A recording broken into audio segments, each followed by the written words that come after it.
Cameron. Many thanks, Mr Speaker. And I'd like to thank the Honourable Member for Doncaster North and Stratford-upon-Avon for bringing this emergency debate to the House.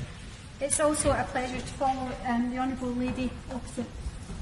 We must stand tall for principles of inclusion and equality, and a ban on individuals linked in a simplistic manner to their religion or country of origin is not evidence-based, but it is surely discriminatory.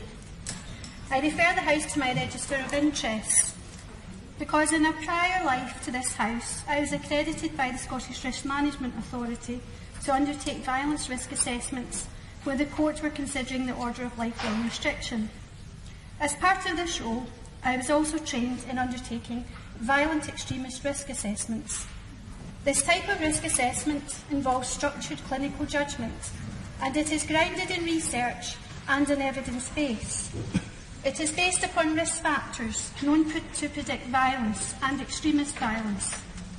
It has also been utilised in the United States and in Northern Ireland, and some of our security forces have been trained in its application. Because the measure of an individual's risk to the security of a country requires assessment of intelligence information about that individual's belief systems, their contact with terrorist organisations, their behaviours and activity, their access to arms, and a number of other pertinent risk factors. The qualified people to determine who possesses and poses true risk factors are intelligence and security forces who have access to this information and who can analyse it formally, as they have been doing so over many years in order to highlight individual risk indicators. A blanket ban, therefore, on individuals based on heuristic characteristics of race and religion is misguided. It will, unfortunately, be unlikely, in my opinion, to reduce risk and may actually aggravate extremist beliefs and attitudes, feelings of persecution and marginalisation of individuals who may already even be in the United States and may be able to pose security risks.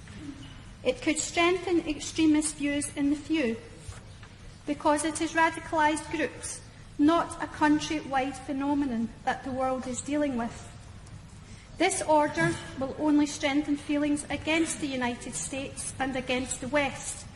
If we do not condemn it, it will breed contempt. In conclusion, I believe this is misguided policy. It lacks true evidence base and rational response, and it may fuel risk and be counterproductive. It does not protect the United States or the West, and we must voice our consternation at this policy and its lack of humanity and validity. Let's call instead for evidence-based security approaches going forward in the United States, those that respect human dignity across the world.